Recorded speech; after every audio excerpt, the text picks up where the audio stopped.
It's just after dawn on the Wickstrom family farm, and the images of a lifetime devoted to nurturing the soil are reflected in the first light of day.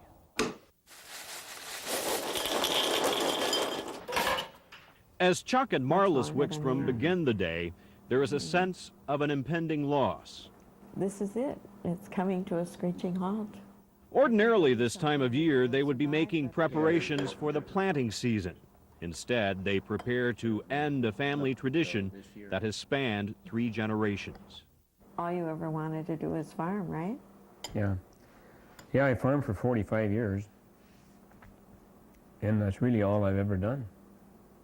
So maybe it's time to do something different. Actually, I suppose we have to recognize our own immortality because we're saying we're not young enough anymore to keep doing all this stuff. And I think that's a part of the grieving process too, is admitting that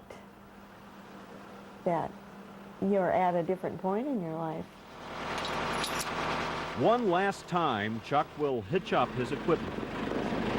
But instead of taking it out into the fields, he takes it into the farmyard, lining it up piece by piece. In less than 24 hours, it goes on the auction block. Do you think the family farm is disappearing? It is. Got room enough. It used to be a farm about half a mile over this way. It's no longer being operated. There were farms all over here, small farms. Now they're gone. They're gone. It's time to move on. No one is forcing Wickstrom to move on.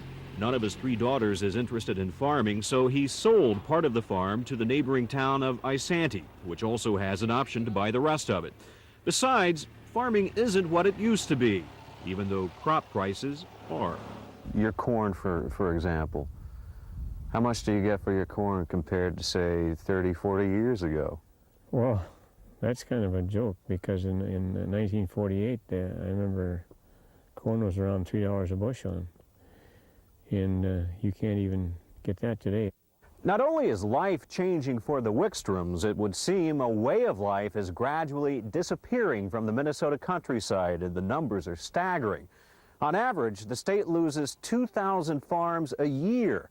That's between 5 and 6 farms a day. Many of them through foreclosures, and still others, as in the Wickstroms' case, because there's simply no one left to carry on the tradition.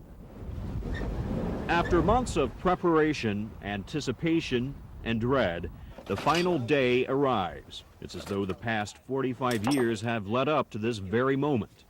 Okay, so let's get her going, folks, and we'll get as quick as we can. What do you got, gentlemen? Nice day! At 5 and 6, everybody go. 10, 10! Now 10. Snow and sub-zero temperatures have done little to keep them from coming. Hundreds of prospective buyers, only a few of them serious, most of them here for support. You've been here a long time? Oh, yeah. You're out here for moral support, Chuck. Good, yeah. It almost has the feeling of a social gathering, and each person here has his own opinion as to why the family farm is disappearing. A lot of it's retiring, I think. People, nobody to take over. 2.5. Hey, John, you're 400, boys! When the hippies come in, that's what cost it. You think so? Yep. That's all the younger kids, they want to be a hippie and go to town. Yep! Yo! 430. Yep! Young people don't want to work on a farm anymore. Sold them 530, the number is 449. Thank you, sir. Chuck Wickstrom isn't one to show his emotions, but as he watches a lifetime of work auctioned away in the course of a morning, you can see it in his face, a sense of loss verbalized by his wife and daughters. Daughter is newlyweds, 46. It represents sort of a cycle. We came as young people and we gave it everything we had. Yes! 35, how about a 35, 630, So when we leave this place, we're going to be leaving a big part of ourselves. It's something, it's like youth, you can't recapture it. It's home, and I guess I think about bringing my kids you know, they won't see the stuff that I saw. We'd like to thank you all for coming out. If you're thinking about having an auction or know somebody who is, folks, please let us know. We'll be happy. Words that have become almost commonplace in the upper Midwest, as have the scenes. Great. Goodbye.